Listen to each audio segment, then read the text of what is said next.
everyone. Today we are going to see laws from the genetics, and these are known as Mendel's laws of inheritance. So Mendel observed certain things and he proposed the three laws on the basis of his conclusion.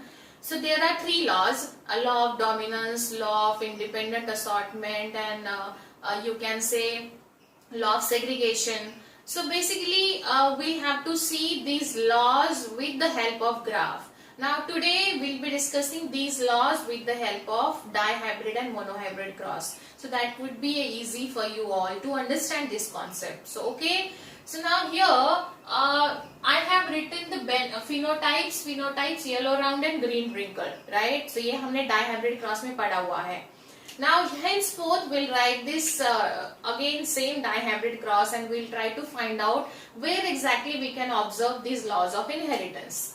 So yellow round means Y for capital YY, and this is for the capital RR, and here you can say respective YY and RR. So here this is the dominant pair, and here these are the recessive pairs. These we already have seen, right? So dominant, now these are what? These are genotypes. These are genotypes. Now genotypes के बाद, now this is the time for the gamete formation. Gamete formation, ये यहाँ से हमको Y मिलेगा, यहाँ से हमको R मिलेगा, right? कुछ याद आ रहा है? And then here Y, and from here we'll get the R, right? So now see, these are the gametes, and now next would be our F1 generation. So F1 generation we'll get here. So F1 generation means we can write this way only. हम ऐसा भी लिख सकते हैं. But then अगर हमें थोड़ा सा अच्छे से convenience के हिसाब से लिखना है, तो we can also write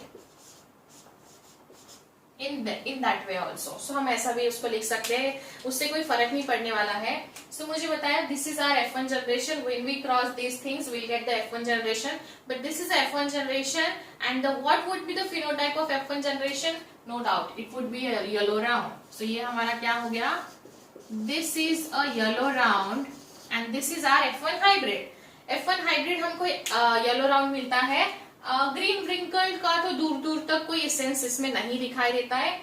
Although they are present here, but then they are dominated by the dominant pair. ये डोमिनेंट कैरेक्टर्स से वो डोमिनेट हो जाते हैं, बेचारे कहीं छुप जाते हैं, जो हमें F1 में तो दिखने से रहा, right? So now here he observe that कि हर बार ऐसा ही हो रहा है. When we cross the monohybrid cross, when we cross the dihybrid cross, when we took basically in monohybrid cross one pair of character, like यहाँ भी करके देख लेते हैं, tall and dwarf. So when we cross this, so we'll get again F1 generation tall. तो यहाँ भी कुछ फर्क नहीं पड़ा है in terms of monohybrid cross, in terms of dihybrid cross. Whenever we are getting F1 generation, all the time it would be a dominant phenotype, or you can say जो हमें hybrid मिलता है वो dominant मिलता है. ऐसा क्यों हुआ? So ऐसा क्यों हुआ हम already पढ़ चुके हैं Mendelian genetics में, but now here we have to understand all the time we are getting the dominant character in F1 generation. मतलब हम यहाँ ये बोल सकते हैं, this is the first law actually.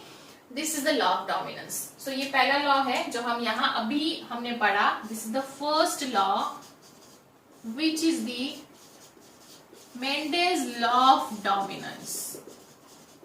Mendel's law of dominance, जो कि F1 में कहीं भी if there is a Mendelian genetics का concept, then वहां आपको आंखें बंद करके या नींद में भी पूछा तो भी आपसे यही जवाब आना चाहिए, आपको dominant pair ही मिलेगा F1 generation में. So in that way he concluded the law of dominance with respect to this thing. ये law of dominance हम monohybrid cross से भी show कर सकते हैं या फिर dihybrid cross से भी show कर सकते हैं, right? Now this is all about the law of dominance, जो कि पहला मेंडल का लॉ हमने पढ़ लिया. समझ में आया आपको? Okay. Now we'll discuss the remaining two laws of inheritance proposed by Mendel. So now here we got the first law, right? That was the law of dominance. Now if we want to understand वो recessive characters कहाँ छुप जाते हैं, he actually did the F2 generation, उन्होंने F2 generation perform किया। सो F2 generation अगर हमें करना है, if we want to perform F2 generation, तो हमें क्या करना पड़ता है, we don't have to think in terms of parents, जो F1 का रिजल्ट है वही हमको आगे लेके जाना पड़ता है। So now this is our F1 का result, all yellow round are there, और येलो राउंड मतलब ये क्या है, इसमें क्या है, सारे हाइब्रिड्स हैं। सो अभी हम क्या करेंगे, now here we have to understand, और ये हमने पढ़ा भी है, ये जो है येलो राउंड, ये हमको क्या करना है, इसको आगे लेके जाना है, and now we have to form a gametes out of this, हमको इसके गैमेट्स फॉर्म करने हैं। So we can write here this is Y Y R R, ये हमने यहां लिख लिया, right. So now see here, these gametes are segregated here. Now see here, observe this thing, this Y, this capital Y, small y, capital R, small r, these are getting segregated here. ये segregate हो रहे हैं. Why they are segregated? They have to perform the F2 generation. So now they will be, you can say, combined with the another contrasting character. So now here this is the segregation actually. ये जो gametes है ये यहाँ segregate होते हैं, segregate मतलब separate होते हैं, तो हम लोग यहाँ discuss कर सकते हैं, this is the segregation. Segregation मतलब क्या, यहाँ gametes are segregating or gametes are separating from each other just to perform the F2 generation. And now what would be the next? Now here this is our first pair, right? This Y and R, this is our first pair. Now this Y and this R, this is our second pair, right? ये हमने already पढ़ा हुआ है, but वापस एक बार आपका revision हो जाएगा. This is Y and this is capital R, this is our third pair, and now here you can say this is our fourth pair. अगर आपको पेरेंट्स याद होंगे इसके, ये क्रॉस के, तो हमारे पेरेंट्स क्या थे, Y Y R R, Y Y R R, Y R and Y R. So this is capital Y R. So ये हमारा पेरेंट था. So this was our parent. ये हमारा पेरेंट था जो हमने शुरू में इसका क्रॉस करवाया है. This is our original parent and this is also our original parent. ये दोनों भी पेरेंट है, right? But then इन दोनों के अलावा भी हमको कुछ नया कॉम्बिनेशन मिला है, and this is for this Y R and Y R, right? So ये कुछ नया हमको यहाँ मिलता है. So हम इसको बोल सकते हैं this is independent assortment. ये जो है, ये जो pairs है, they are independently assorted, right? Now we try to find out their phenotypes, right? So this YR, ये YR किसके लिए है, yellow round के लिए. तो चलो हम लिखते हैं Y is for yellow and R is for round. So ये yellow round हो गया. This is YR, green wrinkle, जो हमारे original parent थे, green wrinkled, right? See, बहुत easy है इसको understand करना, बस ध्यान से यहाँ observe करिए. Now YR, Y stands for, ये Y किसके लिए था, येलो के लिए था, और ये स्मॉल r किसके लिए है, wrinkle के लिए. तो this is our new pair, इसको हम बोल सकते हैं yellow wrinkled. अभी now see, observe here, yellow मतलब ये yellow and क्या होना चाहिए, green, yellow and green होना चाहिए, round and wrinkled होना चाहिए, लेकिन ये yellow जो है वो दूसरे पेयर का रेसेसिव कैरेक्टर के साथ यहाँ सेग्रीगेट, सॉरी, ये दूसरे पेयर के साथ इंडिपेंडेंटली असॉर्ट हुआ. इसको पेरेंट की जरूरत नहीं है अभी, इसको जरूरत है क्या, येलो एंड ग्रीन के साथ नहीं गया ये येलो जो है वो रिंकल के साथ गया, तो ये another pair of contrasting character का रेसेसिव ट्रेट के साथ गया. So this is yellow wrinkle, जो कि बहुत इंटरेस्टिंग है, कुछ नया है.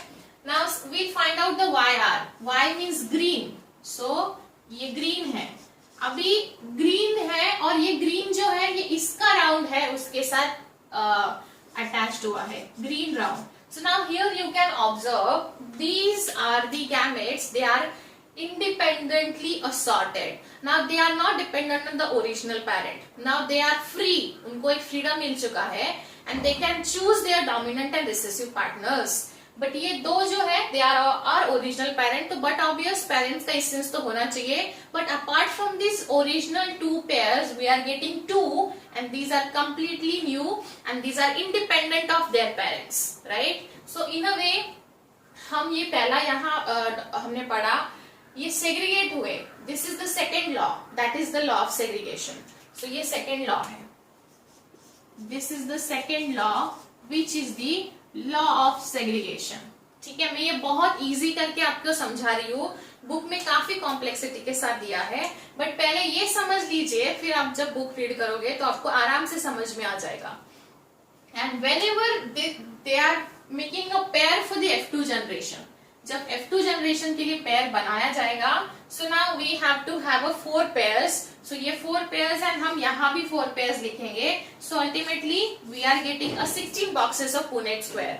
एंड 16 बॉक्सेस का हमने ऑलरेडी डायहाइब्रिड क्रॉस में पढ़ा हुआ है. वी आर गेटिंग 9:3:3:1 रेशियो, और वो 16 के हम ऑलरेडी डायहाइब्रिड में पढ़ा हुआ है. नाउ यू कैन अंडरस्टैंड, दो हमारे पेरेंट्स है, but apart from the parents we are getting the new combination and they are not dependent on their original parent, and this is called as independent assortment.